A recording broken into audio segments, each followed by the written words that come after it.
Yohani akausaki mai na miso po amonaki bomoi.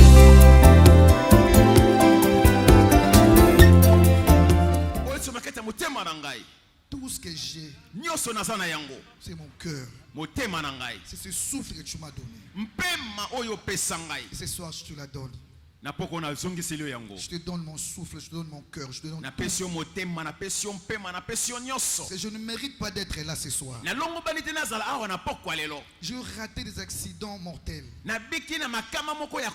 Seigneur, mais tu m'as préservé la vie.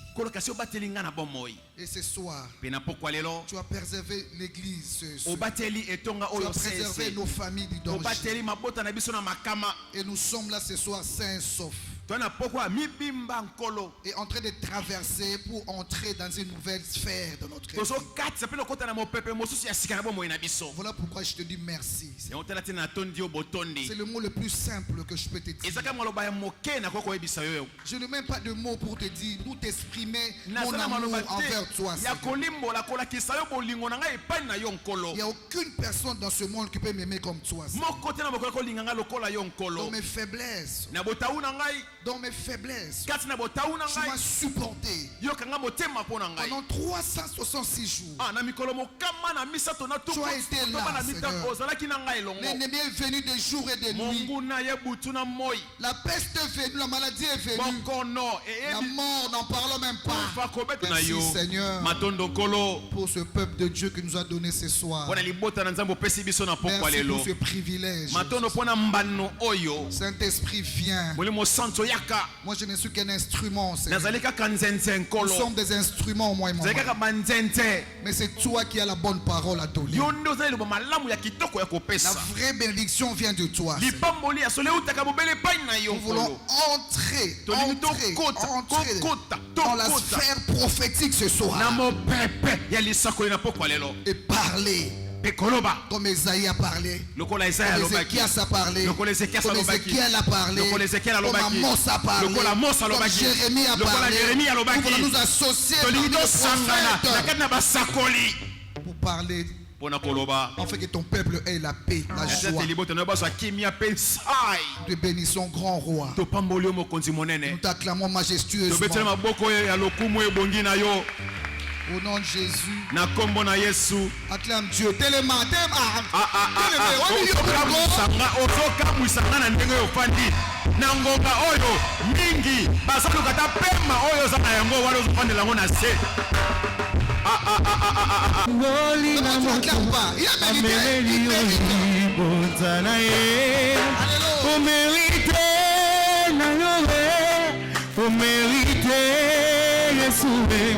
Soki pona lokumu na yone na popesa ya ngai ya motuya o mérite na yone o mérite Yesue anzela etonda bazube mongisi katina suka.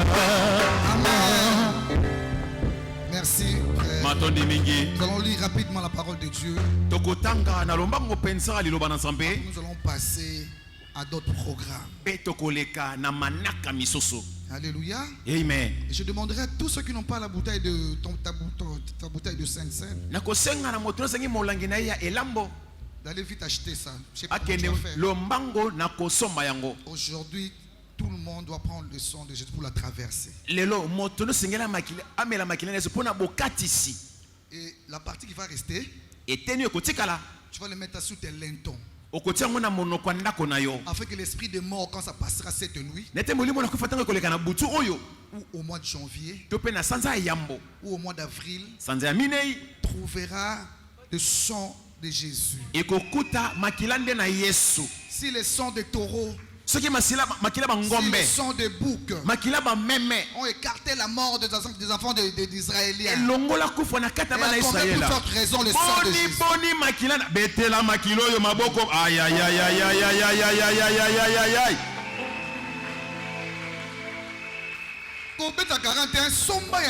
Yes.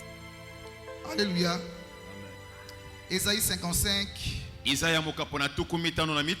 Verset 12. Verset 8 à 13. mwambe kino nazomina misato. D'abord, je commence par le verset 1. Esaïe 55, 1. Vous tous qui avez soif, venez aux eaux. Même celui qui n'a pas d'argent, venez, venez. Achetez et mangez. Venez. Achetez du vin, du lait. Sans argent. Oh là là. Je parle de la facilité ce soir. Sans argent, sans rien payer. Alléluia bien. Amen. Nous allons au verset 8. Car mes pensées ne sont pas vos pensées. Et vos voix ne sont pas mes voix, dit l'Éternel. Autant les cieux sont élevés au-dessus de la terre,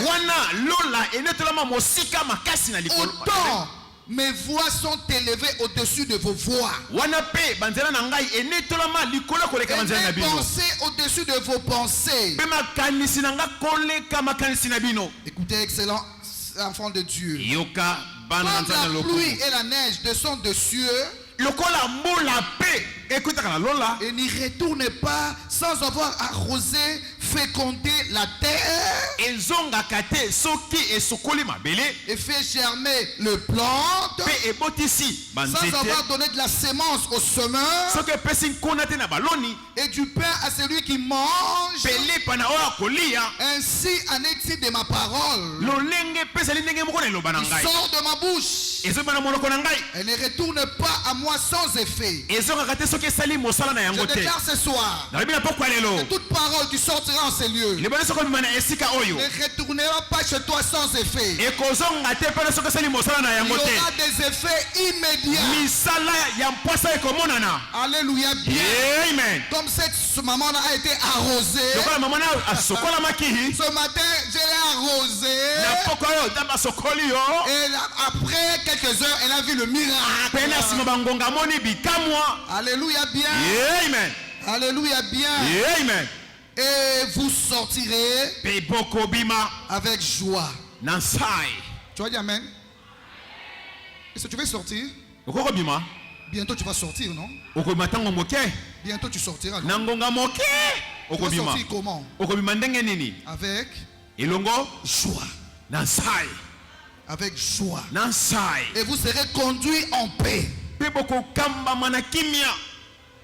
Les montagnes et les collines éclateront d'allégresse devant vous. Et tous les arbres de la campagne battront le main. Au lieu de l'épine, s'élèvera les cyprès. Pardon? Au lieu de la ronce, croîtra les myrtes. Et ça sera pour l'Éternel une gloire, un monument perpétuel, impérissable. Tu peux t'asseoir. La parole de Dieu, béni sois-tu, Éternel. Merci. Merci Saint-Esprit d'être avec nous. Et sois béni toi aussi qui est assis là ce soir. Nous te bénissons au nom de Jésus. Merci Seigneur Jésus. Vous sortirez avec joie. C'est mon thème de ce soir. Tu sortiras avec joie. Tu me crois pas? Tu me crois pas? Tu sortiras avec joie. Mais sois connecté avec le Saint-Esprit. Comme tu es entré là, il y a la révélation. Ce matin, je parlais de la révélation. Avant de partir, j'ai dit à toutes les personnes qui sont entrées en retraite ici, si vous êtes venu avec une révélation, vous aurez un miracle en 24 heures. Ça, ce n'est que l'échantillon. Il y aura d'autres miracles. 24 heures. Ce n'est que l'échantillon, bien aimé. Pour te dire que la parole de Dieu, la parole de l'homme de Dieu, quand elle sort, il y a des accomplissements. Alléluia. Amen. Bien-aimé dans le Seigneur. Excellent enfant Dieu. Lorsqu'on sort d'une prison, lorsqu'on sort d'une souffrance ou d'une situation difficile et compliquée, lorsqu'on sort d'une maison d'angoisse, d'une maladie incurable, on ne sort pas attristé. Attends. Non. Tu peux pas sortir de là attristé. Toutes les personnes qui ont témoigné ici ne sont pas tristes. Alléluia. Amen. Mais on sort avec une joie immense. Et ce soir, tu ne sortiras pas tel que tu es entré dans l'année 2021. Non, cette sortie très différente.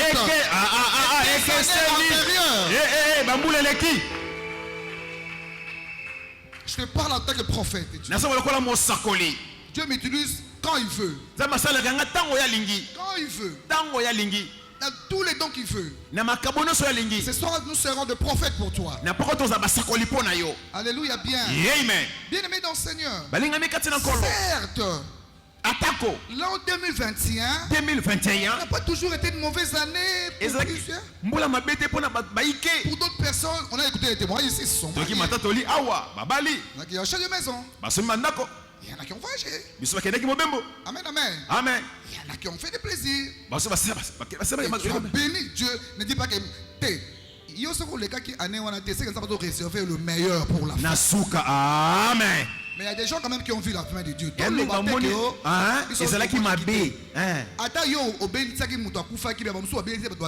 Amen. Et puis tout le monde moi je vis des personnes mourir auprès de moi. Mais pour moi c'était une interpellation. Une interpellation. Mais pourquoi elle? Pourquoi pas moi? Ça m'aurait arrivé aussi. J'ai piqué des crises pires que ça. Mais bon, on va couper dans un coma. Moi je suis dans le coma profond. Coma très profond. Mais Dieu, par sa volonté, par sa grâce, non,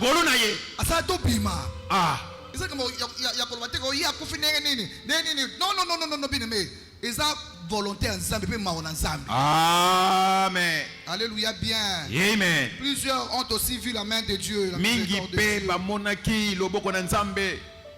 Et la main de Dieu aussi. Mais cette année, moi je suis déjà dans 2022. Je sais que dans quelques heures qui restent, Dieu peut accomplir un miracle. Alléluia. Amen. Mais nous, comme on n'a pas réveillonné, je parlerai dans 2022. Amen.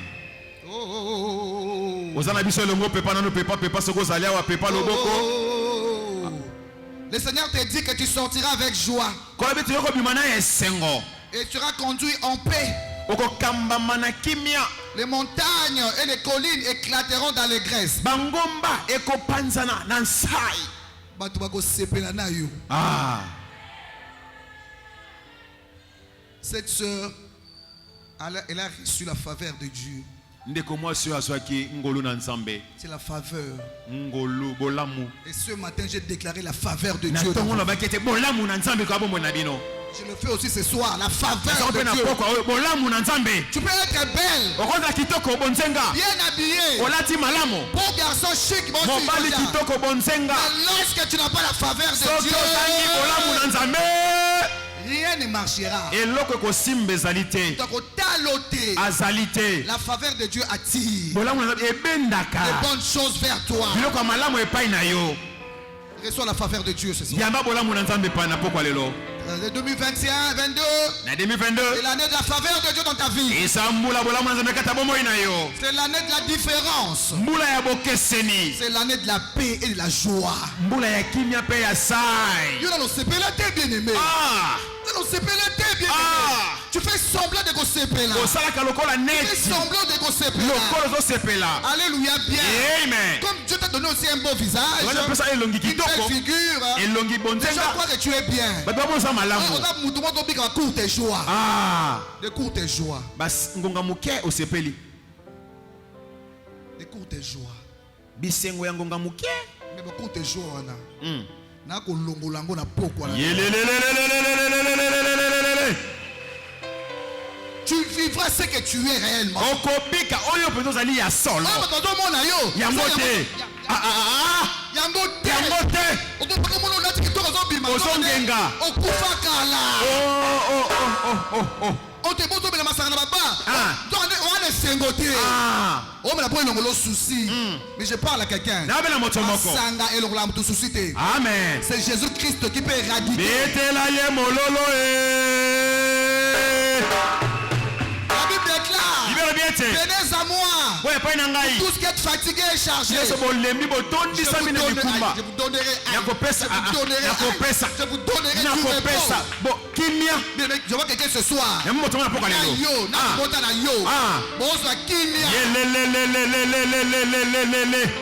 la kimia était bien aimé. Ah non, ici l'union soy. On s'en va semblant. Lokola. Semblant. Lokola. Oh na oyo. Ekokanité. Oh na oyo. Ekokanité. Nous osons vivre. Na biloko ozo mona. Eza yangote. Qu'est-ce qui ne marche pas? La Bible déclare pour Anna. Chaque année, il en était ainsi. Pénina l'a mortifié chaque année. Mais il est arrivé une année où ces choses ont changé. Je déclare ce soir le changement immédiat. Au moment où je parle, les choses changent dans ta vie. On appellera plus ta terre désolation. Plus jamais, bien aimé. Sois la faveur de Dieu. Sois la faveur des hommes. Alléluia. Amen. Alléluia. Amen. Tu reçois la faveur de Dieu. Et des hommes vont venir d'eux-mêmes. Je ne parle pas des hommes mibali.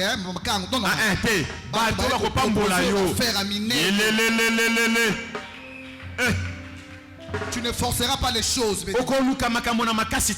soir, je vais bénir quelqu'un. Ce soir, tu as assez pleuré. Tu fais semblant avec les amis. Donc à la nuit quand tu dors, c'est le coussin qui connaît tout. Toutes tes larmes. Tu pleures chaque nuit. Charismatique. Bongo make-up. Bambeli biso ba make-up oyeba teke na buto la olelaki mingi na lingi semblant on n'est pas nos soutés. Amen. Ce que tu vis, ce que tu vas faire, pas de semblant. Pas de semblant, bien aimé. Alléluia, bien. Amen. Merci Saint-Esprit de Dieu. Vous sortirez avec joie. D'Israël, dans l'enfant d'Israël, ont souffert pendant 400 ans. 400 ans, peuple élu de Dieu. Ils ont souffert à construire de murailles pour Ramsès. Mais un jour, comme celui-ci, dis-moi.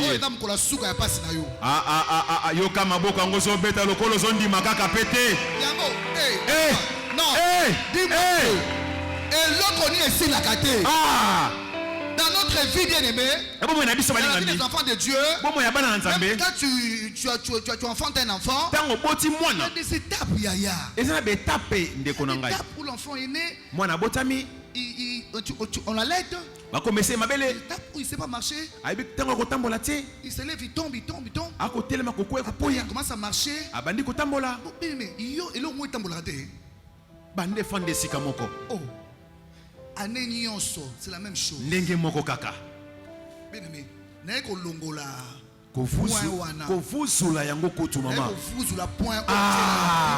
point moro etelema wana. La phrase continue. Trop c'est trop. Nous prions un Dieu. Comment ça? Je disais ça hier aux amis. Si Fachi va venir ici, il y aura des bilembo. Cette église sera hautement décorée. Alléluia. Amen. Vous avez vu une cérémonie ici où tous les frères en février, en mars, grâce à Dieu, biso na niveau moko likolo. Amatisi biso na epimelo. Ezala awa, ezala na India. Epimelo. E mati makasi. Maman, mariage na biso, basa babi maman oyo. Biloko ape malsute, ba love you oyo te. Parce que la vie bien aimée, il y a des échelons. Et là be tapé. Il y a des tapes. Tape c'est comme mata. Oh mata. Amen. Il faut mata. Eh mata. Si quand tu le sur place. Alléluia bien. Amen. Tu as fait trop de taxis. Oh baluki mingi sika moko. On va décoller. Pepo yambo epimbwa. Il fait taxi. Et baluka kana no sika Il moko. va s'arrêter là dans le taxi. Et kosuka na kana ko balukate. Il prend l'allure. Et kosolo lenge ya kopimbwa. Pour décoller. Bona kopimbwa. Bien aimé, aux yeux allure dans le boulot et le cœur. Aujourd'hui tu dois décoller. Comment dire? Tu dois. Et sengeli. Olinga te. Okopimbwa. Vont décoller. Et tu ne resteras pas stagnant. En train de pleurnicher. De tourner en rond. Dieu n'a pas de problème. Il a tout donné. Le problème c'est toi.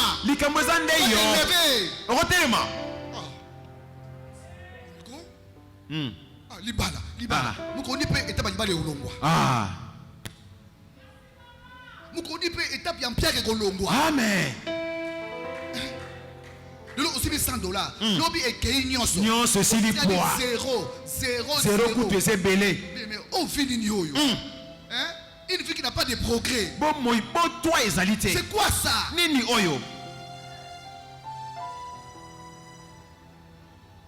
Une vie de progrès. Bon moi y a bon toi. Le on appelle sur $800. On appelle sur $1,000. On appelle sur $3,000. Et son mata. Le on appelle sur $6,000. Et son mata. Bazolio musala. Et son mata. Abinyo na commerce. Et son mata. Cette maman, elle a perdu son mari il n'y a pas longtemps. Elle est venue ici à l'église. Bien aimé, je ne la reconnais plus. On a fait des services. Je la voyais triste. Imagine-toi son mari n'a habilité. Un jeune couple qui toko. On va la bélater. On va faire Yaya. Bon, yo mbano bela ka bika wana. Eso kumsa nzambe? Ni musaka na nzambe. Le loko to témoigner ta ko témoigner. Le loko to témoigner ko kokate. On va dans son. Non. Non, tu es il y a vraiment des ingrats. Na mokilio. Il est venu ici, sa sœur l'a amené malheureuse. Ayaki on de kona moi ça me moto mawa. Na salle service. Basukola a été. Tout ça les services awa. Dans son milieu, il puta pour Alata. Rejeté avec les enfants. Mais les loyaux. Les loyaux. On dit matin. Je ne l'ai même pas reconnu moi. Voilà les choses que Dieu peut faire. Amen. Amen. Alléluia bien. Amen. Et toi de même ce soir. Avant que minuit ne sonne. Tu auras une bonne nouvelle.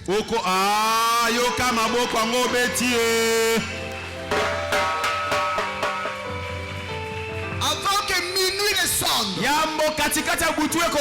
Dieu peut réserver le meilleur pour la fin.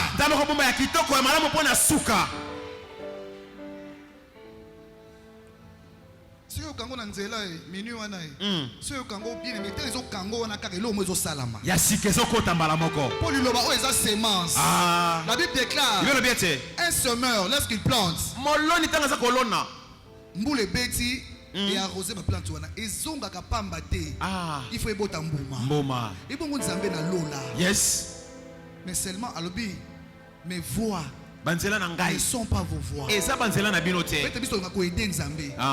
To aider. Yo so ke nzela na yo, ya landa yo. Aya ko bongisa nzela yango. Ko landa ka yo jamais. Amen. Ba penser na yo za nango wana. Ba penser nzambe te. Amen. Point barre. Esuki wana kaka. Laisse-le. Tikaye. À sa la volonté. Amen. Amen, amen. Amen. Quand ma fille voulait se marier, elle n'avait rien. Et l'eau que ça l'a quitté. Zéro. Elle lui a bien. Amen. Elle me regarde. Maman, tu ne dis rien. Maman, sur le côté. Elle-même ne croyait même pas qu'elle allait se marier. Maman, tu dis rien. Maman, sur le côté. Tu dis rien. Qu'est-ce qui se passe, maman?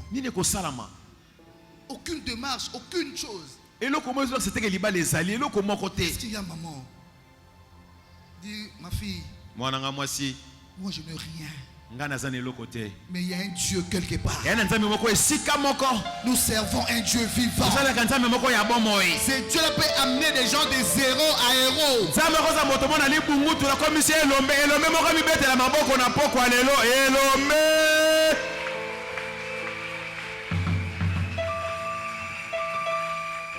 Dieu est la grâce. Dieu va faire quelque chose dans ta vie. J'ai grâce, c'est que moi je fais au fil des autres. Grâce, plus de 50 mariages parrainés avec papa. Robe de mariée, voiture, restaurant, tout payé par nous. Dieu se souviendra de moi. Se souviendra de ce papa là. Alléluia bien. Amen. Alléluia bien. Amen. Dis-toi, sois calme. Yo. Le Dieu que nous prions, c'est le Dieu d'alliance. Il fera quelque chose. Bien aimé, après le temps, il y avait toujours rien. Rien. Pour toi, Kangami. Ça c'est Kangami. Mais Dieu, Dieu, il est Dieu, il restera Dieu.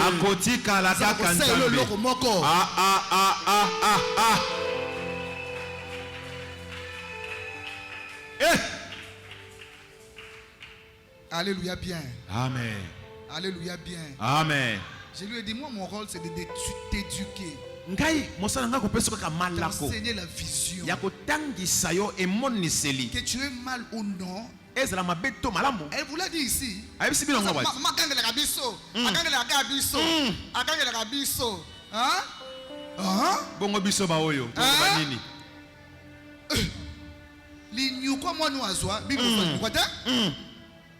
Et maintenant là, elle reconnaît. Et c'est grâce à l'encadrement. Ah.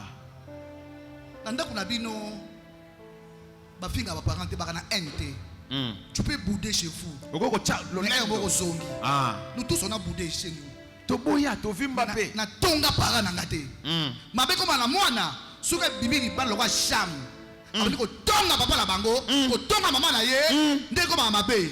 Mais mwana nyonso. Maman ko balika moko boy. Et toucher mwana. Hein? Asepe nango pe. Asepe nango te. Et moko boudé, et moko zongi. Mais azongi ne kaka nanga ko. Enda kuna bango. Amen. Aza mama na ye. Amen. Mais so bagangeli yo. Oko ko penser biso sango kuna. O sangai na ba. Ba ba kenda. Ba kenda bo sangai na ba. Ale ko pelisi moto. O pelisi moto. Hey! Mama o tela ka mama. Amen. Leader. So mutazo solo ba remarque ka lingi o mingi. Amen. O mwana aka moko wana lisu moko yo na batela. Nana lisu moko tenga. Nana misu ebele. Ebele. Keba.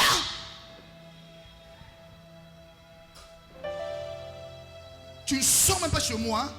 Il y a une différence entre ba oyo na ba oyo. Et pas nanga bokeseni te soki bana niso ba vende sika moko. Tu sens pas. Okomona bokeseni wana te. Alléluia bien. Amen. Soko zu moi comme c'est lisu no. Moi la obeba. Surtout bana basi. Alléluia bien. Amen. Et Dieu a récompensé. Pensambe a fouti. À Noël, je l'ai vu venir avec son mari. Na Noël avec na mobali na ye. Bakei et moi non longwego. Akei pensako. Moi non bien kego baliko a longwego.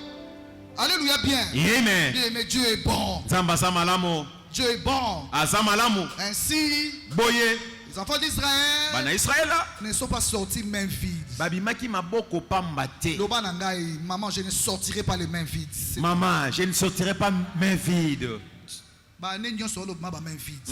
Maboko pamba. Parce que vous avez une ignorance. Kozanga koyeba. Mais ane oyo. Yes. Dieu ordonne. Apese mitindo. Il a ordonné aux Égyptiens. Apese mitindo ba Égypte. De bénir les enfants d'Israël. Yakopambola bana Israël là.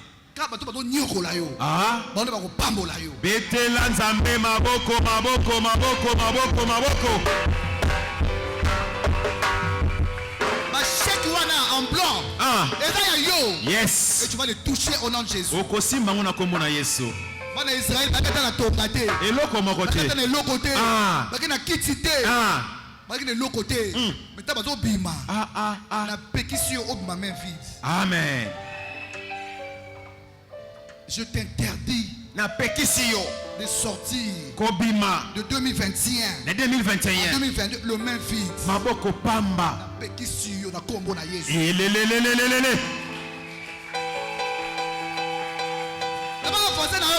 Interdiction formelle. Epekisami ebisa voisin epekisami. Pasteur a dit, pasteur nous a lobby. Ah, pasteur a lobby yango. Pasteur a lobby. Kobima. Ah. Mais mettez les landa ici. Telemate. Oh. Personne. Oh. Dis-nous les pasteurs a dit. Yebisa mate pata lobby. Telema likolo ebisa voisin na yo. Cette année. Okobima mbula oyo te. Le main. Maboko. Vite. Pamba. D'abord on va dire voilà. Moto nyonso atelema ebisa voisin na ye. Bomeli shusha. Bomeli. Akaya moto. Lobana deux personnes. Sans monter à zone nimba tika et tout. Les quatre na yo ye. C'est forcé. Ce sont les violents qui se remparent. Bilombe nde bakokota. Je ne sortirai pas le même vie. Nakobima te maboko pamba. Je ne sortirai pas cette année le même vie. Nakobima te maboko pamba. Oh, c'est trop. Eleki.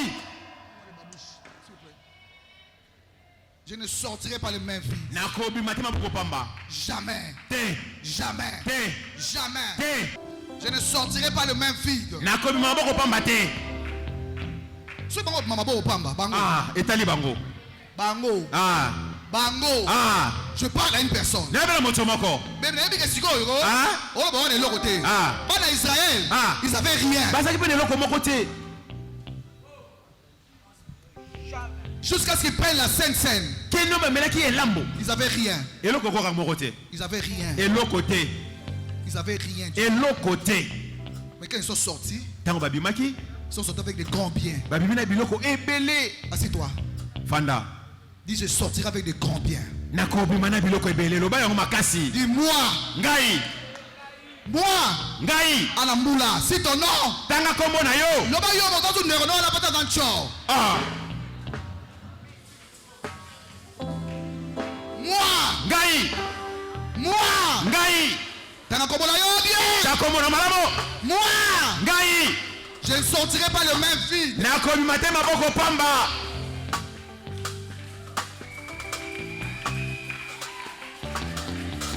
Soki bango. Ah. Ma main vide. Aha. Naïde. Amen. Dans mon alliance. Amen. Mais là où viendront le million là? Esika ba elundu ekoya. Même moi qui parle là. Atanga na kolobawa. Na ebité. Dieu va s'organiser. Samba komi bongisa. Mon Dieu va s'organiser. Zambe nanga komi bongisa. Dieu s'organise toujours. Ami bongisa katango nyoso. Il va s'organiser bien aimé. Akomi bongisa. Oka moi mutu mo ta kabakate. Ah, maboko makasi. Na ko ta poto na ko ya na ko kabela yo. Ah. Bako balo nanko. Ah, nanko.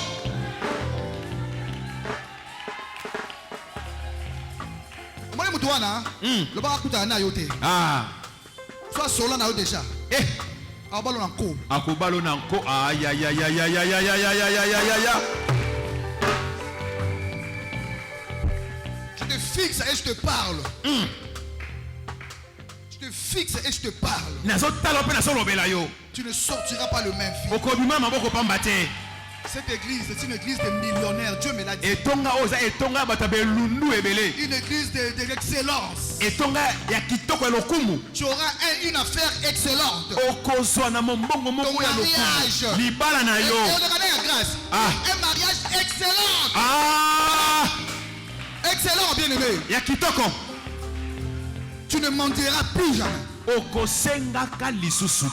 David a dit, j'étais jeune, je vieillis, je n'ai jamais vu un juste abandonné, ni ses enfants mendiants le pain. Pourquoi?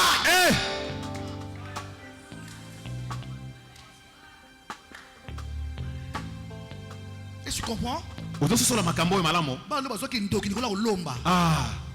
bisenga senga. Ça, David a dit, il n'a jamais vu ça. Daoud abina na mona yango te. Il est mort à quel âge? Il n'a jamais vu. Amona na noté. L'enfant du juste mendiant le pain. Mwana moyenge beni cause lomba lipa. Il n'a jamais vu les justes abandonnés. Moyenge beni. Il va commencer avec toi. Yo banana yo pete.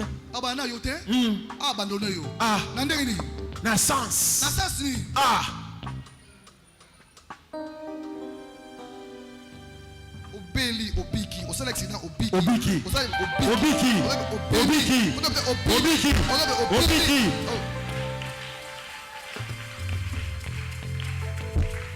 C'est possible, bien aimé. Et quoi que ça ma balingami. Là.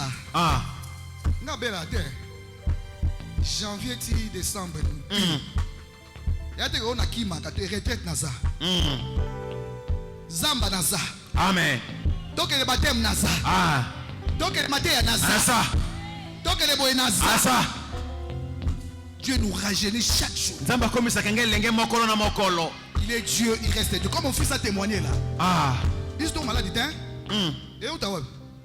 Toi, l'alliance de santé, non, na biso. Ya bomo imula ili susu. Ozangaka eloko ya kolia te pa na biso. Amen. Et to lia ka biloko pa pamba te. Biloko oyo ozomona eloko nyoso lingo lia. Olie na yo. C'est l'alliance. Eza boyokani. La Bible déclare. Bibelo biete. Si tu es obéissant, Sokoza botosi. si tu es docile, Omi kitisa. tu mangeras le meilleur produit. Okolia bambuma ya malamu ya mboka. Qui vantard, Ah. Mboto yaka. Ah. Oh, na ko na kanga mona poni bona ino ki pour ça crevette. Kosa kosa. Pour ça on peut kilo en cher. O ka ba bengi yo. Brigitte na mwanda. Mama. Nazo elo ba crevette. Nazo elo ba mbisi. Mama, tala bassin ba mbisi. Tala gabi mama na ngai pour ça olia bio. Olé bio. Bien aimé. Suma kambo zo ndimango. Ah. Okantika muto moni muto wana. Ah. Okantika mongo zwimbo. Mbala moko. Nande zo yela na ndaku na yo. Oyebi Bimi ndaku ne solo na mbongo. Ah. Yo so na mbongo. O so na bonheur. Et ça David dit le bonheur et la grâce. Bola mopengolo. Ekotambola na nganzela moko. Toi qu'est-ce qui t'accompagne alors? Nini otambola kaneni nzela moko. Vous avez heureuse té. Vous avez heureuse té na vie. Il on est ton père na yo. Ah. On a la grâce té. Ah. So ko connait place moko pour toi loyi na yo. Mais c'est un défaut. OK, si comme dans yino pour rien. C'est une malédiction. Et c'est laquelle mabe. Le bonheur, Bolamo. la grâce, Ngolu. le succès, Koyebana. la faveur, Bolamo. la longévité, Bomo imolai. la joie, Sai. la paix Kimia. va t'accompagner tous les jours. Etambola na bomo ina mobimba. Biloko ne leki mbongo. Amen. Il y a des gens qui ont l'argent, beaucoup, Bato ni misolo. qui n'ont pas la paix, Bazanga kimia. qui n'ont pas la paix. Bazanga kimia. Malala la kate. Mais moi quand j'avais dormir, Ngasongina kolala. si je vais dormir, Ngana lala. j'ai dit à Dieu, Na ebi sinzambe. Seigneur, laisse-moi un peu dormir. Tikana lala na moke. Occupe-toi des malades, des hôpitaux, tout ça. Moi je vais Bato dormir. ba kobela na ba hôpital yumota la bango. J'ai envie de dormir en paix. Na posa na lala na kimia. Laisse-moi dormir pendant quelques heures. Atama ngonga moke na lala. Combien d'heures? Pendant au moins 6 heures du temps. Atangonga motoba. Ou 8 heures. Tope ngonga mwambe. J'ai envie de dormir. Na posa kolala. Il dit, ok, dors. Iyo lala. Mais je dors comme un bébé. Na lala lokola bébé. Je dors comme un bébé. Na lala lokola bébé. Il y a des gens qui ont bouton lali. Osutu. Oh, sauter ma maille. Oh, so lié biloko na wenze. Mikate na wenzi na busu bata kolala. On doit couper na bango. On dit à nini? On l'a raté mari de nuit na mari de nuit. Femme de nuit sur femme de nuit. Femme de nuit. Et puis la Bible dit Dieu ne dort ni ne sommeille pour yo Alala lala. katani makate po yo lala. Mais yo Amen. lala raté pour nini? Ah. Je déclare un repos. Na tatali bo pemi. De tous côtés. Bipime lo nyonso. De tous côtés. Bisika nyonso. Dans ta vie au nom de Jésus. Na bomona na kombo na Yesu. Tu peux te lever là où tu es. Kele mesiko zali. Tu peux te lever là où tu es. Kele mesiko zali. Tu acclames très fort le Seigneur. Obeti maboko makasi po na kolo. Tu acclames très fort le Seigneur. Obeti maboko makasi po na kolo. Ainsi, Boye. il y a des choses qui t'ont fait pleurer. Yana bato ba lelisa yo. Alléluia, bien. Amen. Dieu dit à Moïse, Zamba lobi na Mose. vous traversez là. Traverser. Mais les Égyptiens que vous avez vus en 2021, 2020, 2019, 2012, vous les verrez plus jamais. Une page d'histoire est tournée dans la vie de quelqu'un ici.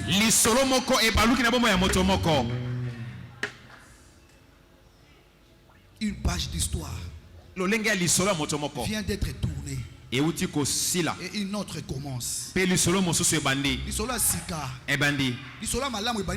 Amen. Amen. 3 mois. Une nouvelle page vient de commencer. Avec Jésus-Christ bien-aimé. Et c'est le temps de Dieu. Tu auras une montée. Une montée surnaturelle. Tu vas monter. Je parle à quelqu'un. Je parle à quelqu'un ici. Tu vas monter très très très très haut. Au nom de Jésus-Christ. Lève tes mains. Dis pasteur, je reçois. Je reçois cette parole avec joie. Marche dans la sainteté, bien-aimé.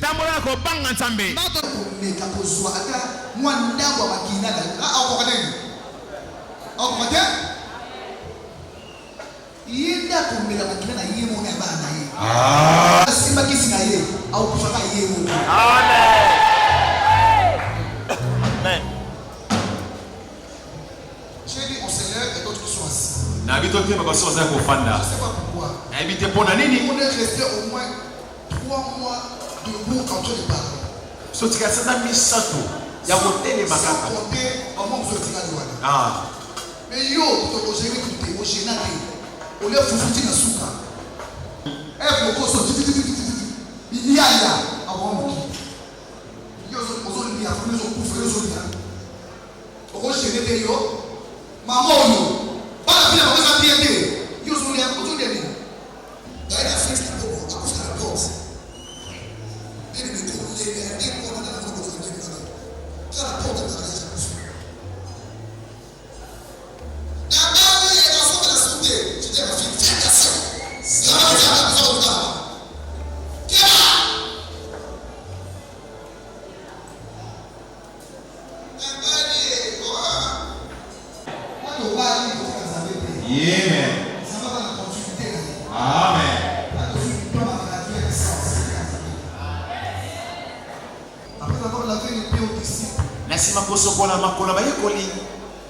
le traître est sorti. Mosuli abimi. Amen. Donc il faut aller dans la vie, on va à côté, on va savoir comprendre à ça souterrain. Amen. Il y a des choses qui nous empêchent, qui nous avancent vers la croix. Pour la victoire. Là, pour ce soir, ça va être aussi des stress,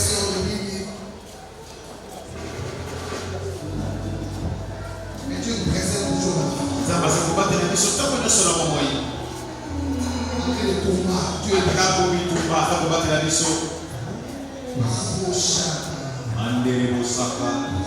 Ne vois pas maintenant.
traverse. Bima Katissa. Va. Kende. Entre dans le palais royal. Entre dans de beaux mariages. Entre dans de superbes maisons. Va. Kende. Va. Kende. Va. Kende. Avec l'huile d'onction sur ta tête, va. Va. Kende. Kedo longa. Yes. Longa la boutou, longa la moy. Yes. Va. Au nom de Jésus. Au nom de Jésus. Va. Va, traverse. Avec beaucoup de biens. Traverse. Va. Tu as l'onction de tes parents sur toi. Amen. Va. Kende. Amen. Kende, kota. Mata ba viol malamba first class. Kota. Va. Kende. Va. Kende. Va. Kende. Tu es libéré. Okangolami. On dans ta saison. Kota ne lekonayo. On dans ta saison. Kota ne lekonayo. Va. Kende. Kota mariage heureux. Yes. Kota mariage heureux. Va. Yes. Va. Yes. Commence une nouvelle vie avec Jésus. Sois sécurisé par le Seigneur. Kende. Yes. On va auto lobby oyo. Il a tanzoto. Ebota buma. Bima na sengo. Yes. Sois mulongo. Sois na mulongo dans sa la ponote. Va dans la paix. Kende na kimia. Va dans la joie. Bisaka so ntama kona, bisaka on est pas mbolami. Amen.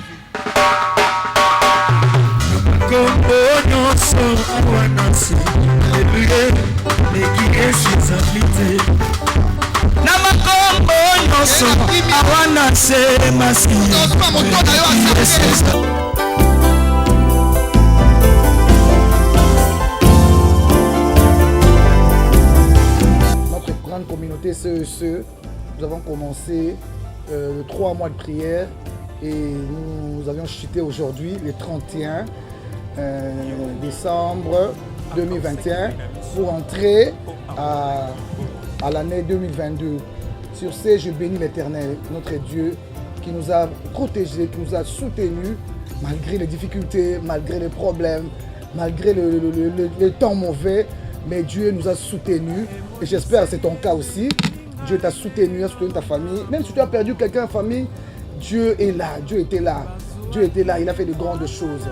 Voilà pourquoi je souhaite mes vœux le meilleur à toutes les personnes qui nous ont suivis à l'émission Né pour vaincre, à l'émission Fille de Jésus, Femme des valeurs. Et nous voulons bénir Dieu pour tout ce que vous avez fait. Vous nous écrivez de partout dans le monde entier. Vous avez vraiment un intérêt, vous avez un intérêt pour nos émissions. Merci beaucoup. Et nous voulons aussi bénir le peuple de Dieu, les hommes de Dieu, les servants, les serviteurs de Dieu. Merci pour votre attention. Nous vous remercions beaucoup. Et coup de chapeau au Saint-Esprit. Parce que c'est lui qui coordonne tout. Sans lui, on ne peut rien faire. Sans lui, on ne peut même pas parler comme on parle là. C'est le Saint-Esprit. Merci beaucoup à vous. De cette chaîne qui nous avez reçus avec joie. Merci beaucoup à tous les téléspectateurs, téléspectatrices. Merci beaucoup à vous tous là. Et bonne année 2022. C'est une nouvelle année, une année comme notre église a un langage là. Nous disions que 2022 c'est l'année de la différence et 2022 c'est l'année des ouvertures et des opportunités surnaturelles. Et ça veut dire que dans ta vie, tu verras des choses que tu n'as jamais demandé à Dieu. Il y aura une telle facilité dans tout ce que tu feras que tu ne comprendras pas. Il y aura des gens qui vont venir vers toi pour te demander à faire avec toi des affaires. Et ça sera des grands moments avec notre Seigneur. Et ça sera du surnaturel dans ta maison. Que Dieu bénisse toutes les maisons. Que Dieu vous bénisse. À ceux qui sont dans les hôpitaux, ne désespérez pas. Dieu va faire quelque chose dans vos vies et prendre guérison. Et à tous ceux qui ont des problèmes, qui ont des difficultés, que le Jéhovah Jireh fasse quelque chose pour vous. Au nom de Jésus, nous vous saluons. Amen. Mes vœux les meilleurs, mes vœux de bonheur, de santé, de joie et de prospérité pour chacun d'entre vous. Certains d'entre vous ne me connaissent pas, beaucoup d'ailleurs. Je me présente, je suis le révérend Denis Mboula de l'église CEC, Centre d'évangélisation et d'encadrement pour Christ. Donc voilà, et je profite de cette occasion pour pouvoir me présenter à vous et que mon Dieu vous bénisse. Et au peuple de Dieu, tout ce que je peux leur recommander, c'est de s'attacher à Dieu. Parce que devant la face de Dieu, il y a d'abondantes joies. Et à sa droite, des délices éternelles. Et nous avons expérimenté cela pendant ces 3 mois que nous avons passés, parce que nous avions un grand thème. Non, je ne mourrai pas, je vivrai et je raconterai les œuvres de l'Éternel. Et nous, avec tout le peuple de Dieu, nous pensons que dans l'année 2022, nous allons raconter les merveilles et les œuvres de l'Éternel, pour ce qu'il a fait pour chacun d'entre nous tous. Et je bénis Dieu pour cela. Et pour ne pas me redire et me répéter, je pense que l'année 2022 sera une année d'élévation, une année de succès, une année de grande réalisation pour chacun d'entre nous qui se sera attaché au Seigneur. Parce que la Bible nous dit que attache-toi à Dieu et tu auras la paix et tu jouiras ainsi du bonheur. Donc je ne peux que souhaiter ma compassion pour ceux qui n'ont pas pu participer avec nous pendant ces 3 mois que nous avons eu devant la présence du Seigneur. Mais néanmoins, l'année 2022 commence et je pense qu'il y aura encore d'autres programmes qui seront initiés au niveau de notre assemblée afin que le peuple de Dieu soit édifié et que le peuple de Dieu soit béni. Kopesa bomo ya seko Nena kola kala na mabele Naikulusu nalongisa na bademo Yesu Akokisi nyonso